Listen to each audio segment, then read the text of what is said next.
ఒక మారుమూల గ్రామీణ ప్రాంతంలో పుట్టినటువంటి ఒక సామాన్య రైతు కుటుంబంలో పుట్టినటువంటి కాగిత వెంకటరావు గారు 4 సార్లు శాసనసభ్యుడిగా, ఒకసారి కృష్ణా జిల్లా తెలుగుదేశం పార్టీ అధ్యక్షుడిగా, ఒకసారి ప్రతిష్టాత్మకమైనటువంటి ప్రపంచంలోనే ఎంతో ప్రతిష్టాత్మకమైనటువంటి తిరుమల తిరుపతి దేవస్థానం చైర్మన్ గా, ప్రభుత్వ చీఫ్ విప్ గా, బీసీ కార్పొరేషన్ చైర్మన్ గా, తెలుగుదేశం పార్టీలో అనేక విభాగాల్లో పనిచేసి ఎక్కడో కుగ్రామంలో పుట్టినటువంటి వ్యక్తి రాష్ట్రం మొత్తం కూడా మరి కాగిత వెంకటరావు గారంటే ఒక ముద్ర వేసుకుంటాం అనేది నిజంగా ఆయన నాయకత్వానికి ఇది ఒక గొప్ప నిదర్శనం అని చెప్పి ఈ సందర్భంగా మీ అందరికీ నేను తెలియజేస్తా ఉన్నాను. చిన్న విషయం కాదు ఇది, అందరికీ సాధ్యపడే విషయం కాదు. చాలా మందికి కోటాను కోట్లు ఉంటాయి, కానీ అందరికి సాధ్యపడదు. మరి ఆ రోజున అన్న నందమూరి తారక రామారావు గారు ఏదైతే ఈ కృష్ణా జిల్లాలో కాగిత వెంకటరావు గారికి సీట్ ఇచ్చినప్పుడు మరి మీరందరూ గెలిపించటం, ముఖ్యంగా ఆనాడు మరి నారాయణరావు గారు కూడా వేరే పార్టీలు ఉన్నప్పటికీ కూడా ఆ రోజు మన వాళ్ళకి సహకరించాలని చేయటం, ఆ రకంగా ఆయన ప్రారంభించిన ప్రస్థానం వెనక్కి తిరిగి చూసుకోవాలి. ముఖ్యంగా ఇందాక బొల్లయ్య గారు చెప్పినట్టుగా చాలా మంది ఈ రాష్ట్రంలో ఎమ్మెల్యేలు అవుతారు, మంత్రులు అవుతారు, కానీ అడుగడుగునా పేరు పెట్టి వరుసతో పిలిచేటువంటి ఏకైక నాయకుడు బహుశా ఆంధ్రప్రదేశ్ లో కాగిత.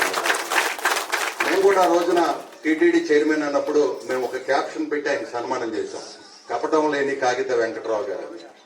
ఆ రోజున చాలా పెద్ద ఎత్తున ఉయ్యూరులో బొల్లయ్య కూడా వచ్చారు, చాలా పెద్ద ఎత్తున చేశాం. మరి ఆయన ఆ విధంగా ఈ ప్రాంతంలో మారుమూల ప్రాంతాన్ని అభివృద్ధి సంక్షేమం చేస్తూ మరి అందరితో కూడా తల్లో నాలుగుగా మెలిగి, ముఖ్యంగా నాయకుల దగ్గర కూడా ఒక మంచి నాయకుడైనటువంటి ముద్ర కలిగి ఈ ప్రాంతానికి వన్నె తెచ్చినటువంటి మహానాయకుడు కాగిత వెంకటరావు గారు అని చెప్పి సందర్భంగా తెలియజేసుకుంటూ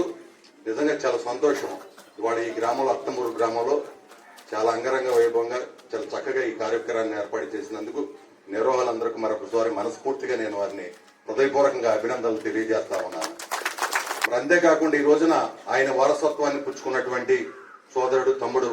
మరి కాగిత కృష్ణప్రసాద్ గారు కూడా ఆయన అడుగుజాడల్లో నడుస్తూ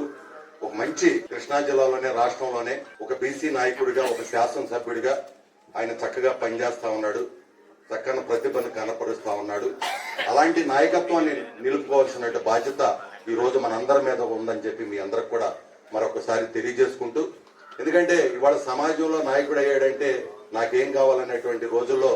మరి ఆయన యొక్క తండ్రి లక్షణాన్ని ఏది కూడా వదులుకోకుండా ఆయన అడుగుజాడల్లోనే నడుస్తూ, ముఖ్యంగా పెద్దలందరూ కూడా మరి ఈ రోజున ఇక్కడ ఉన్నటువంటి మన పెద్దలు మరి కొనగళ్ళ నారాయణరావు గారు కావచ్చు, బొల్లయ్య గారు కావచ్చు, వారిని గౌరవించుకుంటూ మరి ముందుకెళ్తున్నటువంటి వ్యక్తి కృష్ణప్రసాద్ గారు అని చెప్పి సందర్భంగా తెలియజేసుకుంటూ, భవిష్యత్తులో కూడా మరి కృష్ణప్రసాద్ గారు వాళ్ళ తండ్రి ఏ విధంగా అయితే ఈ ప్రాంతానికి మంచి పేరు ప్రఖ్యాతులు తెచ్చారో ఆయన కూడా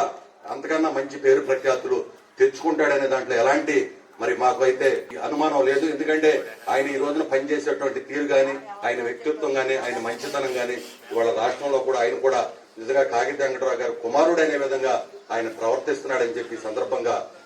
తెలియజేసుకుంటూ, మరి భవిష్యత్తులో కూడా వారికి కృష్ణా జిల్లా తెలుగుదేశం పార్టీ నుంచి పూర్తి సహాయ